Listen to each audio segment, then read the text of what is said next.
구원의 은혜로다. 참 기쁘고 즐겁구나. 그 은혜를 영원히 누리겠네. 곧 평안히 쉬리로다.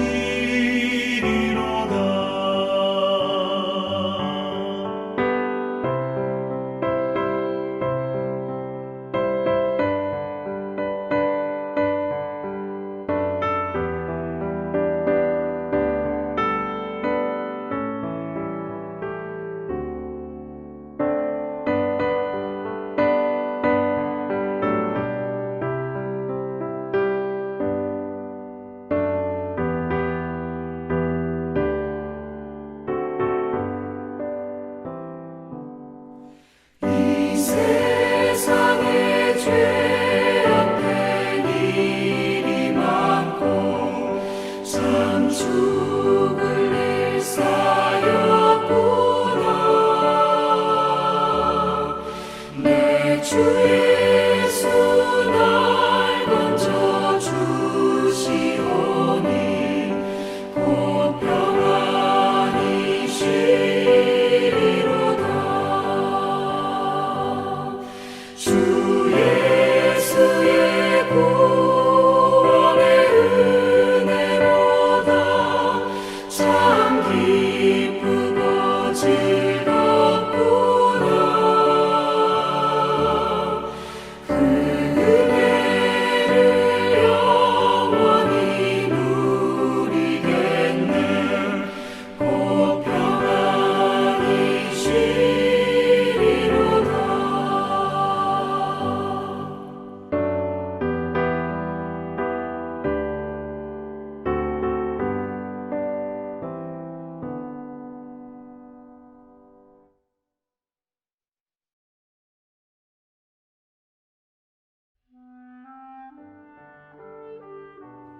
에브라임 사람들이 기드온에게 이르되 네가 미디안과 싸우러 갈 때 우리를 부르지 아니하였으니 우리를 이같이 대접함은 어찌 됨이냐 하고 그와 크게 다투는지라. 기드온이 그들에게 이르되 내가 이제 행한 일이 너희가 한 것에 비교되겠느냐. 에브라임의 끝물 포도가 아비에셀의 만물 포도보다 낫지 아니하냐. 하나님이 미디안의 방백 오렙과 스앱을 너희 손에 넘겨주셨으니 내가 한 일이 어찌 능히 너희가 한 것에 비교되겠느냐 하니라. 기드온이 이 말을 하매 그때 그들의 노여움이 풀리니라. 기드온과 그와 함께 앉아 300명이 요단강에 이르러 건너고 비록 피곤하나 추격하며 그가 숫곳 사람들에게 이르되 나를 따르는 백성이 피곤하니 청하건대 그들에게 떡덩이를 주라. 나는 미디안의 왕들인 세바와 살문나의 뒤를 추격하고 있노라 하니 숫곳의 방백들이 이르되 세바와 살문나의 손이 지금 네 손 안에 있다는 거냐. 어찌 우리가 네 군대에게 떡을 주겠느냐 하는지라. 기드온이 이르되 그러면 여호와께서 세바와 살문나를 내 손에 넘겨주신 후에 내가 들가시와 찔레로 너희 살을 찢으리라 하고 거기서 분우엘로 올라가서 그들에게도 그같이 구한즉 분우엘 사람들의 대답도 숫곳 사람들의 대답과 같은지라. 기드온이 또 분우엘 사람들에게 말하여 이르되 내가 평안히 돌아올 때 이 망대를 헐리라 하니라. 이때 세바와 살문나가 갈골에 있는데 동방 사람의 모든 군대 중에 칼든 자 12만 명이 죽었고 그 남은 15,000명 가량은 그들을 따라와서 거기에 있더라. 적군이 안심하고 있는 중에 기드온이 노바와 욕보아 동쪽 장막에 거주하는 자의 길로 올라가서 그 적진을 치니 세바와 살문나가 도망하는지라. 기드온이 그들의 뒤를 추격하여 미디안의 두 왕 세바와 살문나를 사로잡고 그 온 진영을 격파하니라. 요아스의 아들 기드온이 헤레스 비탈 전장에서 돌아오다가 숫곳 사람 중 한 소년을 잡아 그를 신문하매 그가 숫곳의 방백들과 장로들 77명을 그에게 적어준지라. 기드온이 숫곳 사람들에게 이르러 말하되 너희가 전에 나를 희롱하여 이르기를 세바와 살문나의 손이 지금 네 손 안에 있다는 거냐. 어찌 우리가 네 피곤한 사람들에게 떡을 주겠느냐 한 그 세바와 살문나를 보라 하고 그 성읍의 장로들을 붙잡아 들가시와 찔레로 숫곳 사람들을 징벌하고 분우엘 망대를 헐며 그 성읍 사람들을 죽이니라. 이에 그가 세바와 살문나에게 말하되 너희가 다볼에서 죽인 자들은 어떠한 사람들이더냐 하니 대답하되 그들이 너와 같아서 하나같이 왕자들의 모습과 같더라 하니라. 그가 이르되 그들은 내 형제들이며 내 어머니의 아들들이니라. 여호와께서 살아계심을 두고 맹세하노니 너희가 만일 그들을 살렸더라면 나도 너희를 죽이지 아니하였으리라 하고 그의 맏아들 여델에게 이르되 일어나 그들을 죽이라 하였으나 그 소년이 그의 칼을 빼지 못하였으니 이는 아직 어려서 두려워함이었더라. 세바와 살문나가 이르되 네가 일어나 우리를 치라. 사람이 어떠하면 그의 힘도 그러하니라 하니 기드온이 일어나 세바와 살문나를 죽이고 그들의 낙타 목에 있던 초승달 장식들을 떼어서 가지니라. 그때 이스라엘 사람들이 기드온에게 이르되 당신이 우리를 미디안의 손에서 구원하셨으니 당신과 당신의 아들과 당신의 손자가 우리를 다스리소서 하는지라. 기드온이 그들에게 이르되 내가 너희를 다스리지 아니하겠고 나의 아들도 너희를 다스리지 아니할 것이요 여호와께서 너희를 다스리시리라 하니라.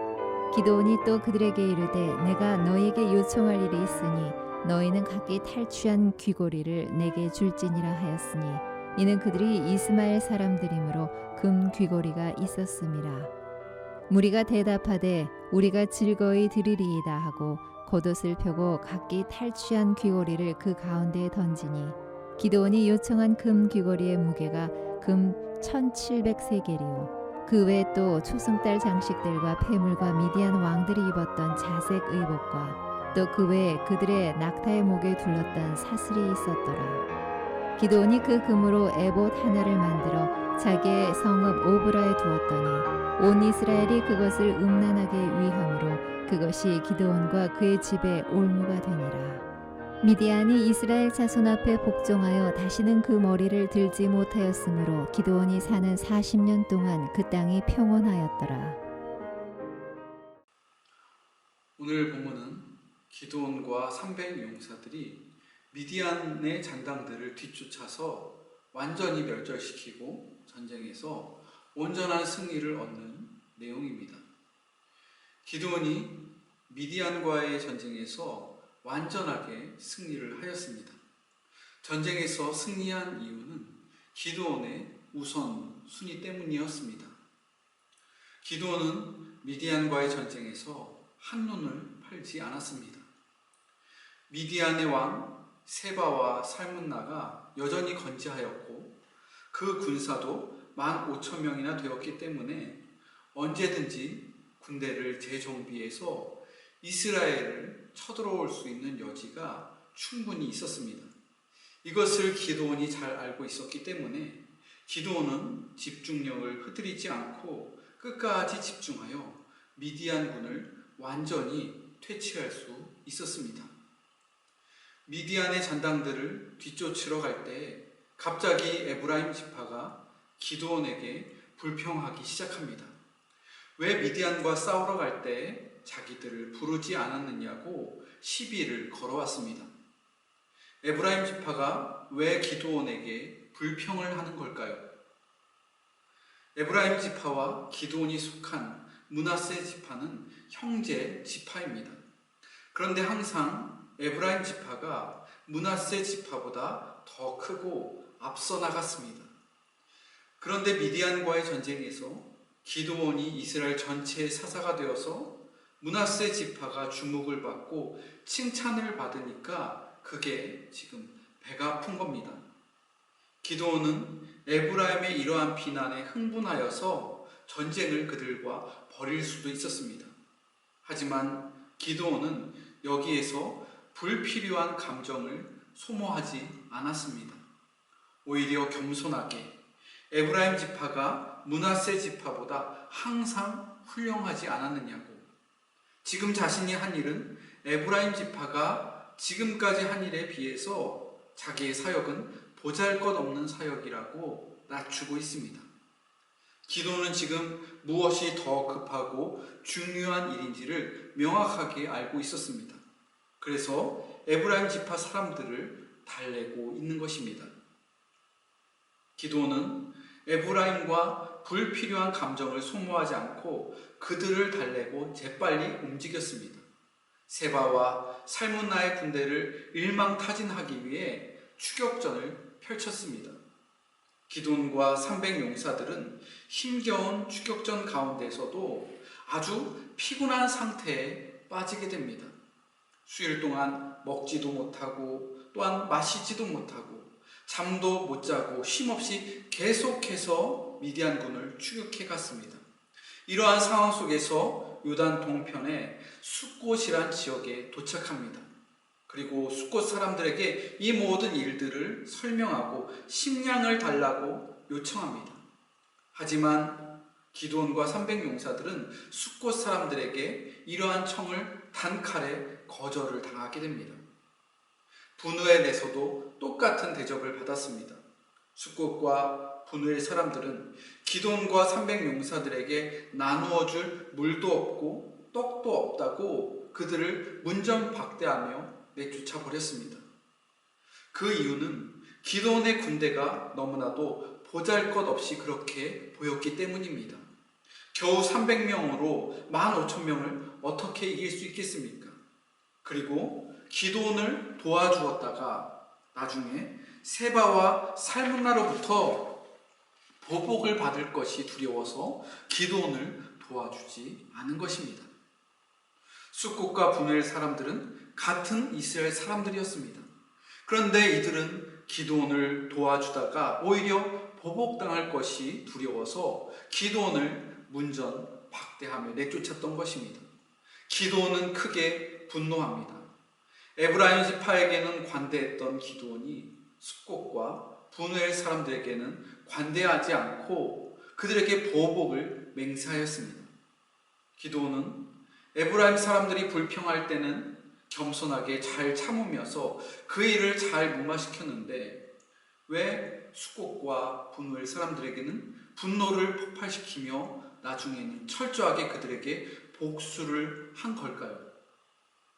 그 이유는 그들이 하나님의 일에 동참했느냐 하지 않았느냐에 달려 있었습니다. 에브라임 사람들은 그래도 미우나 고나 내 식구입니다. 함께 사역한 동역자들입니다. 그래서 참아주고 달래주는 겁니다. 그러나 숫곳과 분우엘 사람들은 달랐습니다. 그들은 하나님의 사역에 냉담하였습니다. 도와야 할 문제 앞에서 나몰라라 하였습니다. 오늘날 교회 안에도 세 종류의 크리스찬이 있습니다. 첫 번째는 끝까지 헌신하는 300용사와 같은 성도들입니다. 기도원의 말이 나면 하나님의 말씀으로 믿으며 먹지도 못하고 마시지도 못하는 상황 속에서 우선순위를 따라서 끝까지 헌신한 믿음의 용사와 같은 성도들이 있습니다. 두 번째는 에브라임 지파와 같은 사람들입니다. 하나님의 사역에 함께 동참하지만 그들은 항상 주인공이 되고 싶어 합니다. 그리고 항상 다른 사람들로부터 인정과 칭찬을 받고 싶어 합니다. 다른 사람들이 나보다 더 칭찬받고 더 주목받는 것을 시기하고 질투해야 합니다. 하지만 이들은 미우나 고우나 함께 가야 할 연약한 동역자들입니다. 이러한 사람들은 살살 달래서 함께 가야 합니다. 세 번째는 숫곳과 분우엘과 같은 사람들이 있습니다. 함께 도와야 하고 함께 관심 가져야 하고 희생하고 헌신해야 하는데 완전히 무관심한 사람들이 바로 숫곳과 분우엘 사람들입니다. 기도는 이들을 하나님 나라의 반대자로 여겼습니다. 도와야 하는데 돕지 않는 사람들, 베풀어야 할 때 베풀지 않는 사람들은 복음의 반대자들입니다. 그래서 기도는 이들에게 분노하는 것입니다. 결국 기도는 자신이 시작한 전쟁을 자신의 손으로 끝냈습니다. 오늘 본문의 11절로 12절에 나와 있습니다. 적군이 안심하고 있는 중에 기드온이 노바와 욕부와 동쪽 장막에 거주하는 자의 길로 올라가서 그 적진을 치니 세바와 살문나가 도망하는지라. 기드온이 그들의 뒤를 추격하여 미디안의 두 왕 세바와 살문나를 사로잡고 그 온 진영을 격파하니라. 15,000명과 300명의 싸움이었습니다. 이 전쟁의 승패는 헌신에 달려 있었습니다. 기드온과 300용사는 마음을 놓지 않았습니다. 전쟁이 끝날 때까지 우선순위를 정해서 흐트러지지 않고 오직 세바와 살문나를 정조준하였습니다. 중간에 여러 가지 다른 일들이 있었지만 세바와 살문나를 멸절시키기 위해서 끝까지 긴장의 끈을 놓치지 않았습니다. 그런데 세바와 살문나, 미디안의 군대는 마음을 놓고 있었습니다. 11절에 보면 적군이 안심하고 있는 중에 여기에서 전쟁이 끝난 것입니다. 한쪽은 마음을 놓지 않고 우선순위를 정해서 끝까지 집중했습니다. 그러나 다른 쪽은 안심하고 마음을 내려놓았습니다. 마태복음 6장 33절입니다. 너희는 먼저 그의 나라와 그의 의를 구하라. 그리하면 이 모든 것을 너희에게 더하여 주시리라. 기드온이 미디안과의 전쟁에서 승리한 비결은 하나님의 나라와 의를 위하여 싸운 우선순위에 달려 있었습니다. 그리고 그를 따랐던 헌신된 300명의 용사가 있었기 때문에 이 전쟁에서 승리하였습니다. 코로나로 인해서 어렵고 힘든 시기를 살아가고 있지만 이 시기에 하나님의 얼굴을 새벽마다 시간마다 바라보며 긴장의 끈을 내려놓지 않고 지금은 많이 힘들고 여러 가지의 제약으로 인하여 어려워도 참고 인내하고 헌신하는 그러한 성도들이 다 되시기를 바랍니다.